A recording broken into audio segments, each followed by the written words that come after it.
Good morning all of you. जैसा कि आप सभी को पता है कि हिंदी व्याकरण का जो क्रैश कोर्स हमने स्टार्ट किया था, कुछ टेक्निकल प्रॉब्लम की वजह से क्लासें कंटिन्यू नहीं हो पाई और अब हम सारी क्लासें अपनी कंटिन्यू रखेंगे। हमने हिंदी व्याकरण के अंदर 4 से 5 टॉपिक ऑलरेडी कंप्लीट कर चुके हैं। उसमें से हमने वर्ण व्यवस्था कर ली, स्वर व्यंजन कर लिए, संज्ञा का टॉपिक कंप्लीट कर लिया, सर्वनाम का टॉपिक कंप्लीट कर लिया और इसी से रिलेटेड आज का जो टॉपिक है हमारा, वो हम हिंदी व्याकरण का विशेषण का टॉपिक लेंगे।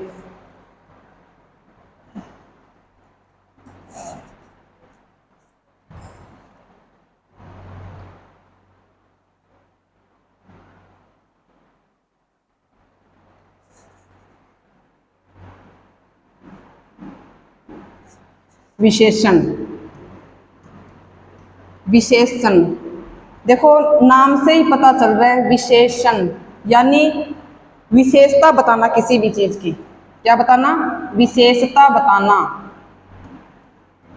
गुण बताना किसी भी चीज के बारे में। वो गुण किस चीज के बारे में बताएंगे हम? वो हमारा जो गुण है, जो विशेषता है, वो संज्ञा की हो सकती है और सर्वनाम की भी हो सकती है। तो डेफिनेशन क्या कहती है कि जो शब्द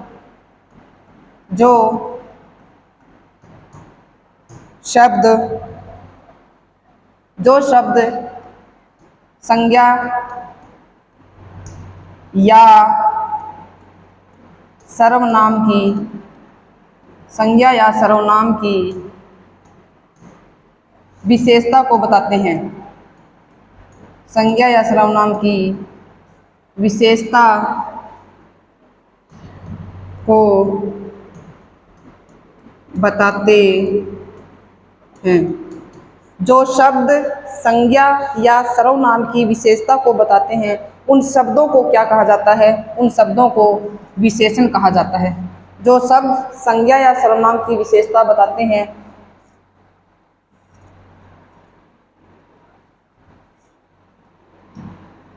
उन्हें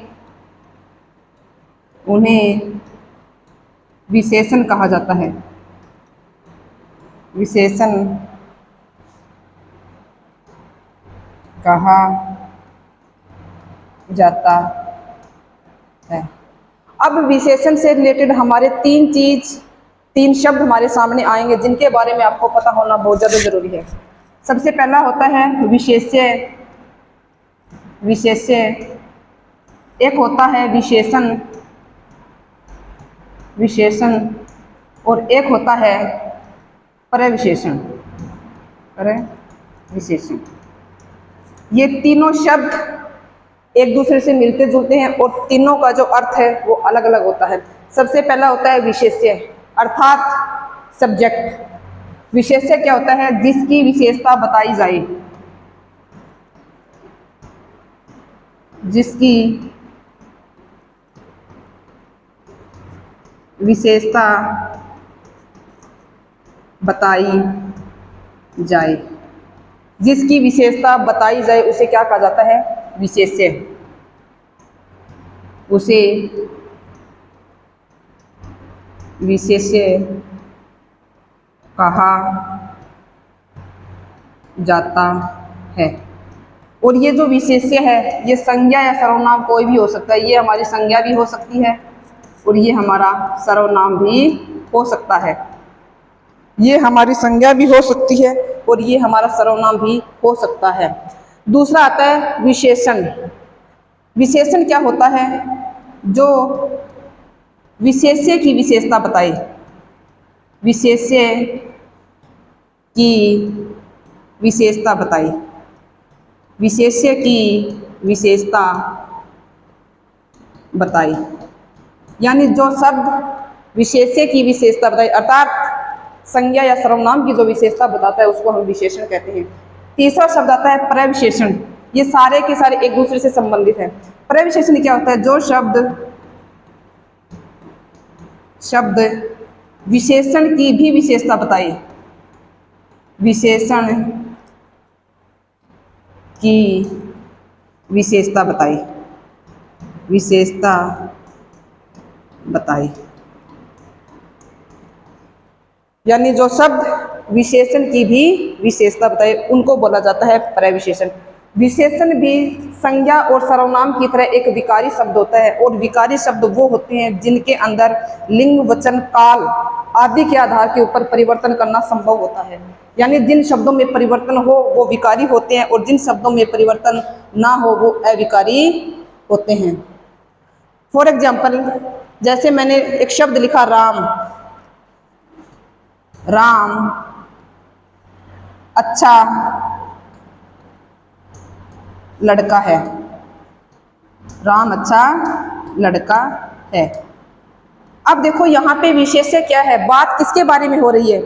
कहने का मतलब क्या है कि विशेष्य वो होता है जिसके बारे में हम बातचीत कर रहे हैं, जिसके बारे में कुछ बताया जाता है।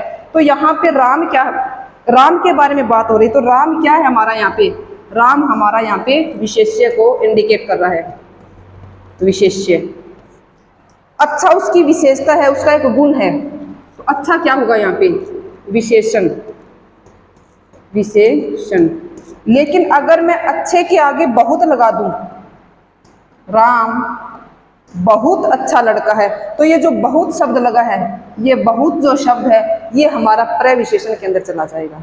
यानी राम बहुत अच्छा लड़का है, तो राम की जो विशेषता बताई गई है, बट जैसे ही मैंने आगे बहुत शब्द लगाया तो ये बहुत शब्द क्या है, ये बहुत शब्द प्रविशेषण के बारे में बता रहा है। यानी विशेष्य यहाँ पे राम हुआ, अच्छा यहाँ पे विशेषता हुई, और जो बहुत शब्द लगाया है ये प्रविशेषण को प्रकट कर रहा है। ठीक इसी तरह से गीता बहुत सुंदर नाचती है, नाचती है। सीता क्या है, सीता बहुत सुंदर नाचती है, सीता बहुत सुंदर नाचती है। तो यहाँ पे बात किसके बारे में हो रही है, बात हो रही है सीता के बारे में। और सीता क्या है, सीता एक संज्ञा शब्द है, ठीक है। तो सीता यहाँ पे हुआ विशेष्य, ठीक है। बहुत प्रविशेषण, प्रविशेषण।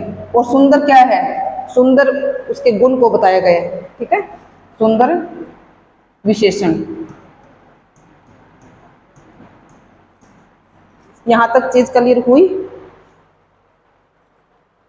चलो आगे। अब बात आती है कि विशेषण के जो भेद होते हैं वो कितने होते हैं।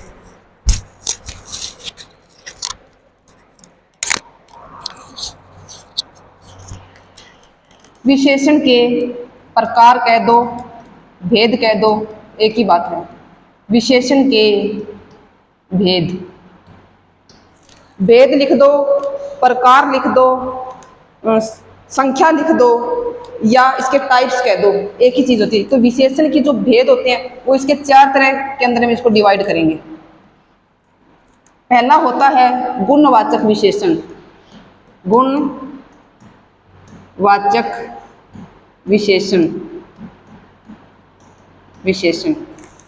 दूसरा होता है संख्यावाचक विशेषण, संख्यावाचक विशेषण। तीसरा होता है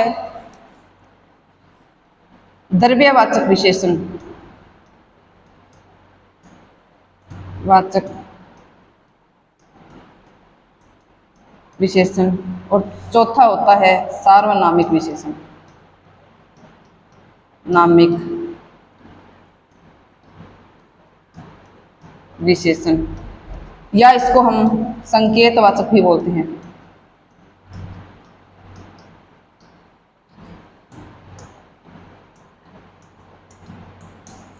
यानी पहला जो भेद है वो होता है इसका गुणवाचक विशेषण, दूसरा जो भेद है वो होता है इसका संख्यावाचक विशेषण, तीसरा जो भेद होता है वो होता है इसका परिमाणवाचक, इसको हम बोलते हैं परिमाणवाचक भी, परिमाणवाचक,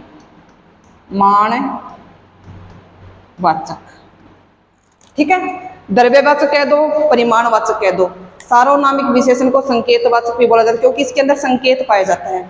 अब देखो गुणवाचक विशेषण के अंतर्गत कौन कौन सी चीजें आती हैं। जहां पर किसी भी व्यक्ति, वस्तु, स्थान आदि के गुण, दोष, दशा, स्थिति, आकार, रंग, समय आदि के बारे में बताया जाता है। आदि के बारे में बताया जाता है। यानी ऐसे विशेषण शब्द जो किसी भी व्यक्ति, वस्तु, स्थान के गुण के बारे में बताते हैं, दोष के बारे में बताते हैं, उसके रंग के बारे में बताते हैं।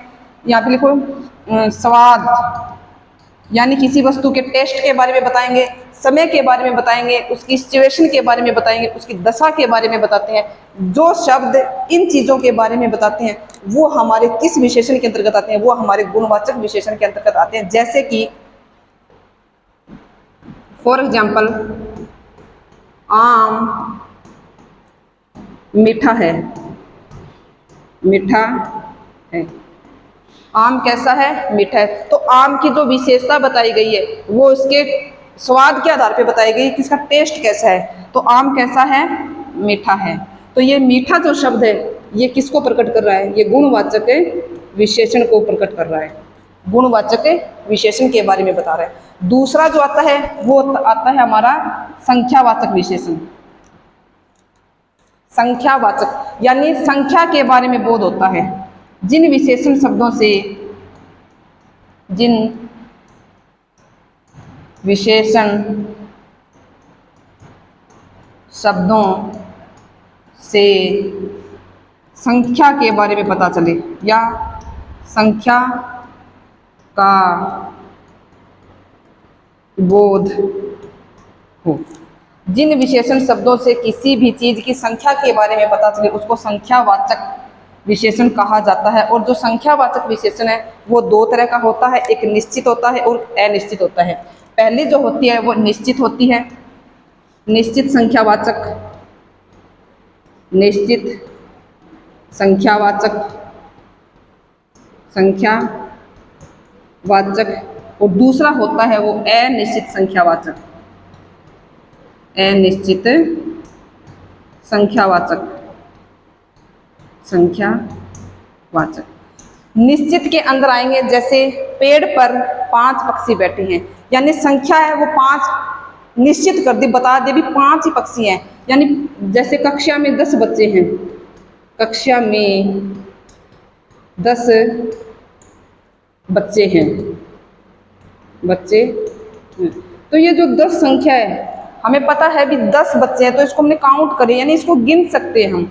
बट जो अनिश्चित संख्यावाचक होते हैं उसकी कोई गिनती नहीं होती, ये अनिश्चित होते हैं। जैसे कुछ कक्षा में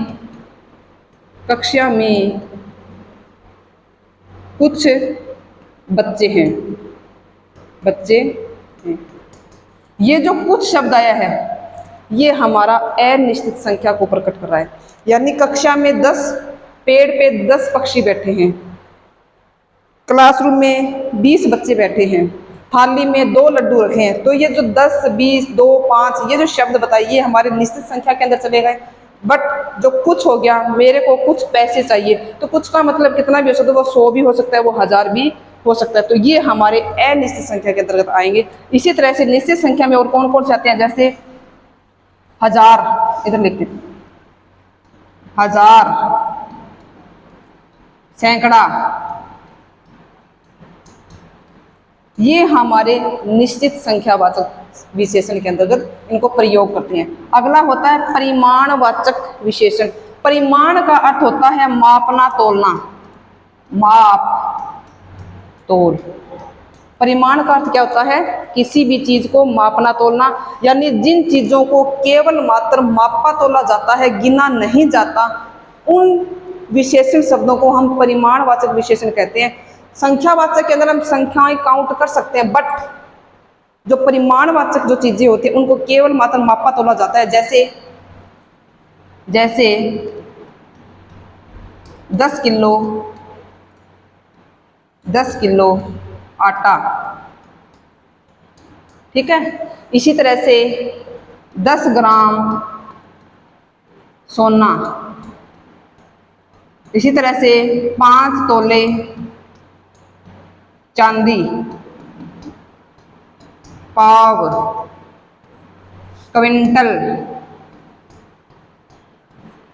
धड़ी, मण, ये जो मैंने लिखे किलो, क्विंटल, धड़ी, धड़ी का अर्थ होता है 5 किलो, 5 किलो, 5 किलोग्राम जो चीज होती है उसको धड़ी बोला जाता है। 10 ग्राम सोना, 5 तोड़े चांदी, ये जो शब्द लिखे सोना ग्राम के अंदर सोना, जैसे 5 तोड़े चांदी, पाव, क्विंटल, धड़ी, किलो, मण, ये क्या चीजें होती है, इनको हम गिन नहीं सकते। जैसे तोला जाता है, सब्जी लेने जाते हैं तो ये बोलते हैं ना 2 किलो सब्जी चाहिए, चीनी लेने जाते हैं तो 2 किलो, 5 किलो, 7 किलो में चीनी चाहिए। इसी तरह से कोई भी जो चीज होती है जो नापने तोड़ने वाली होती है उसको किस में रखा जाता है, परिमाणवाचक विशेषण के अंतर्गत। और ये जो परिमाणवाचक विशेषण है ये भी हमारा 2 तरह का होता है।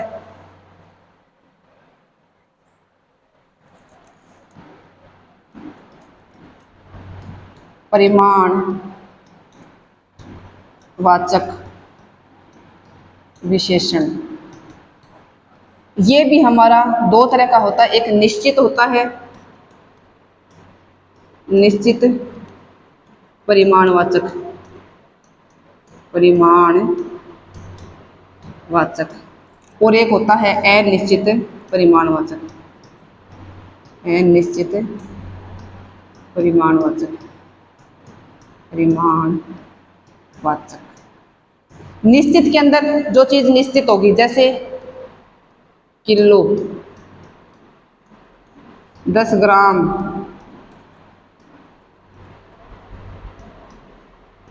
5 तोला,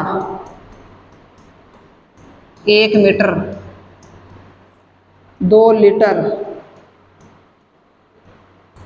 5 क्विंटल,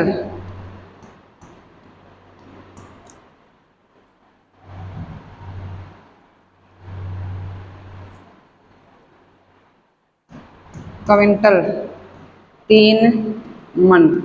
ये क्या चीजें, ये हमारे निश्चित परिमाणवाचक विशेषण के अंतर्गत आते, क्योंकि इसमें संख्या निश्चित दे दी हमें। अनिश्चित के अंदर कौन से आएंगे, जो अनिश्चित मात्रा को बताते हैं, निश्चित मात्रा को बताते हैं, जैसे जैसे कुछ, सारा, बहुत, थोड़ा, चुल्लू भर, चुल्लू भर। जैसे मेरे को, मुझे, कुछ दूध चाहिए, दूध चाहिए। अब देखो यहाँ पे जो कुछ शब्द आया है, मुझे कुछ दूध चाहिए, तो कुछ के अंदर हम पर्टिकुलर बता नहीं सकते कितना चाहिए। यहाँ पे 10 ग्राम भी हो सकता है और यहाँ पे 5 किलो भी हो सकता है। इसी तरह से मुझे सारा कपड़ा दे दो, मुझे सारा कपड़ा दे दो, कपड़ा दे दो। अब देखो सारा कपड़ा दे दो, तो सारे के अंदर 2 मीटर भी आ सकता है और सारे के अंदर 10 मीटर का थान भी हो सकता है। तो ये जो कुछ और जो सारा शब्द है ये हमारे अनिश्चित परिमाणवाचक के अंदर जाते हैं। इसी तरह से जैसे रामू के खेत में, रामू के खेत में 10 मन चने हुए, चने हुए। रामू के खेत में 10 मन चने हुए, तो यहाँ पे 10 जो संख्या है वो एक हमें निश्चित परिमाण को बता रही है कि उसके खेत में कितने मन चने हुए, 10 मन चने हुए। ठीक है। अगला जो विशेषण आता है वो आता है हमारा सार्वनामिक विशेषण। सार्वनामिक विशेषण, सार्वनामिक, इसको बोला जाता है संकेतवाचक। संकेतवाचक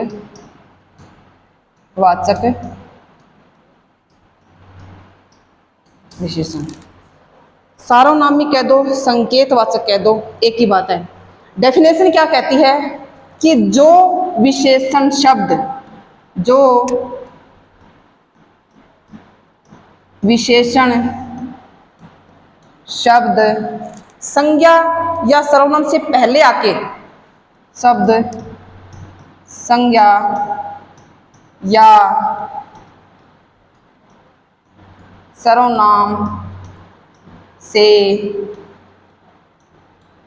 पहले आकर, जो विशेषण संज्ञा या सर्वनाम से पहले आकर उसकी विशेषता बताए, उसकी विशेषता बताए, विशेषता बताए, उसे बोला जाता है सार्वनामिक विशेषण। उसे सार्वनामिक विशेषण कहा जाता है। जैसे उस गाय को चारा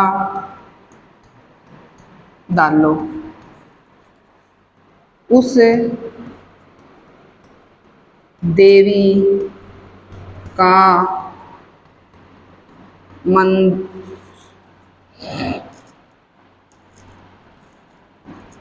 मंदिर, उस देवी का मंदिर पहाड़ पर है, पहाड़ पर है। अब देखो, गाय क्या है, एक संज्ञा शब्द है, देवी भी क्या है, एक तरह का संज्ञा शब्द है। कौन सी संज्ञा है ये बता सकते हो? गाय और देवी के अंदर संज्ञा कौन सी है, जातिवाचक है या व्यक्तिवाचक है? बताओ। गाय और देवी के अंदर संज्ञा है हमारी जातिवाचक। कौन सी संज्ञा है? जातिवाचक। ठीक है, जातिवाचक। क्यों? क्योंकि गाय में गाय कोई सी भी हो सकती है। यहाँ पे जो गाय की प्रजाति है वो साहिवाल भी हो सकती है, साहिवाल, देसी भी हो सकती है। ठीक है, तो ये जो साहिवाल और देसी, ये जो गाय की मैंने नस्ल लिखी, ये किस में चली जाएंगे? हमारी व्यक्तिवाचक के अंदर चली जाएंगी, व्यक्तिवाचक। क्योंकि हमने क्या है, यहाँ पर इनको अपना अपना नाम दे दिया। ठीक है, इसी तरह से देवी कोई भी हो सकती है, दुर्गा माँ भी हो सकती है, काली भी हो सकती है। तो ये जो गाय और देवी है, इनके अंदर तो संज्ञा है हमारी जातिवाचक, बट जब इनको हम पार्टिकुलर नाम दे देते हैं, इनको जब हम यूनिक बना देते हैं, तो इनके अंदर संज्ञा कौन सी हो जाएगी? हमारी जातिवाचक। देखो, गाय से पहले जो शब्द आया उस, देवी से जो पहले शब्द आया उस, ये वो शब्द हैं जो संज्ञा से पहले आके किसकी विशेषता बता रहे हैं? इन शब्दों की विशेषता बता रहे हैं। यानी उस गाय को चारा मत डालो, यानी संकेत कर दिया हमने उस गाय को, उस चीज को हमने क्या है, एक विशेष चीज बना दी। यानी उस गाय को हमने क्या बना दिया? विशेष बना दिया। तो ये उस शब्द क्या है? सार्वनामिक विशेषण को, नामिक विशेषण। ठीक है, यहां तक हुआ क्लियर? अब आगे जो विशेषण जो शब्द होते हैं, इनकी तुलना की जाती है, जिनको तुलना बोधक विशेषण बोला जाता है। जैसे इंग्लिश के अंदर डिग्री होती है, गुड की जैसे करते हैं, गुड, बेटर, बेस्ट। ठीक इसी तरह से हिंदी के अंदर जो विशेषण शब्द होते हैं, इनकी भी तुलना की जाती है, जिनको तुलना बोधक विशेषण है वो कहा जाता है। तुलना बोधक विशेषण की रचना कैसे की जाती है? सबसे पहले तो हमें पता होना चाहिए कि तुलना बोधक होता क्या है। तुलना बोधक यानी तुलना करना किसी भी चीज की। ठीक है। जिन विशेषण शब्दों की तुलना किसी दूसरे शब्द के साथ की जाती है उनको बोला जाता है तुलना बोधक विशेषण। इसकी 3 अवस्थाएं होती है और तीनों की तुलना एक दूसरे के साथ की जाती है। पहली अवस्था होती है इसकी मूल, जिसको बोलते हैं मूलावस्था, मूलावस्था। दूसरी होती है उत्तरा अवस्था, उत्तरावस्था। और तीसरी होती है उत्तमा अवस्था, उत्तमा अवस्था। मूलावस्था कौन सी होती है? इसकी तुलना किसी के साथ नहीं की जाती। जैसे राम सुंदर है, क्या है? राम इज ब्यूटीफुल, राम सुंदर है, राम सुंदर है, सुंदर है। यानी किसी की भी तुलना नहीं की जाती। इसमें किसी की तुलना नहीं होती, किसी की तुलना नहीं होती। उत्तरावस्था में 2 चीजों की तुलना की जाती है। 2 वस्तु हो सकते हैं, 2 इंसान हो सकते हैं, 2 पहाड़ हो सकते हैं, 2 जानवर हो सकते हैं, ठीक है। जहां पर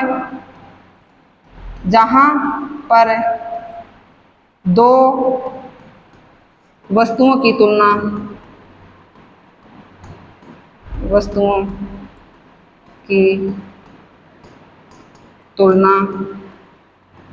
की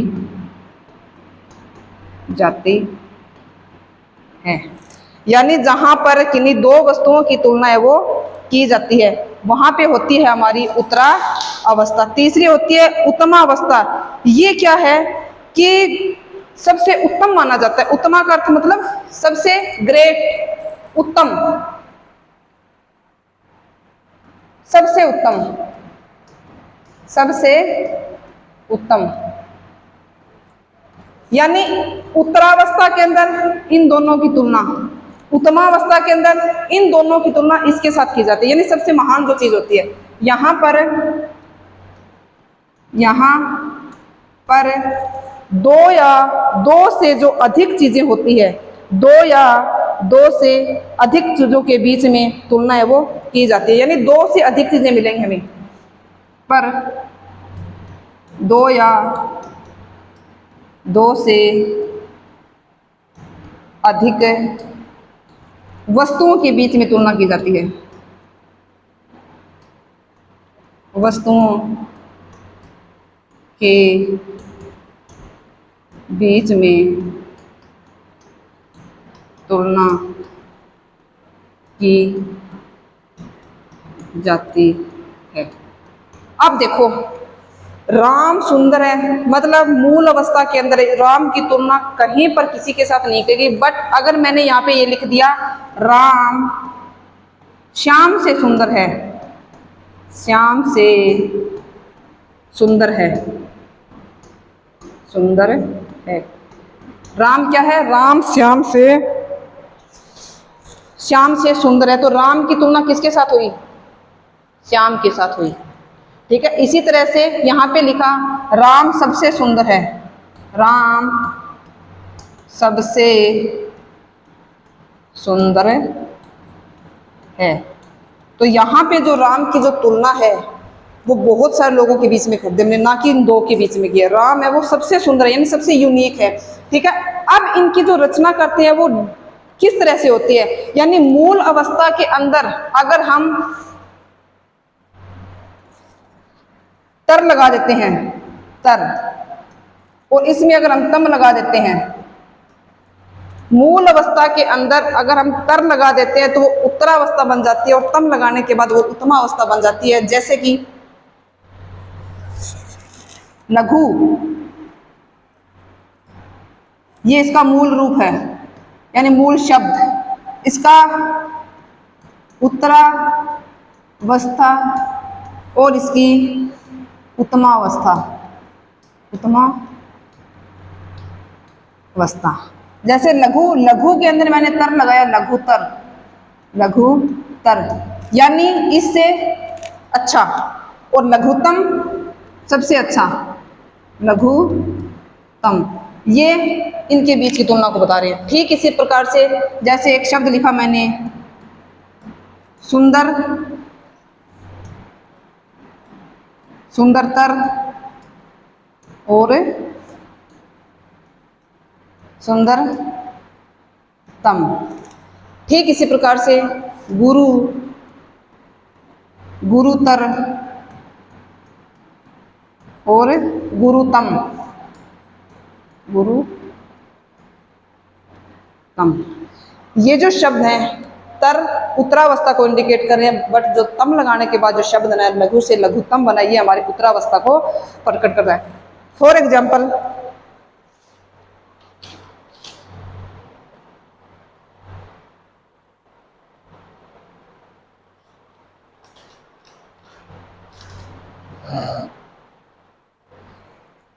महान का बना के बताओ,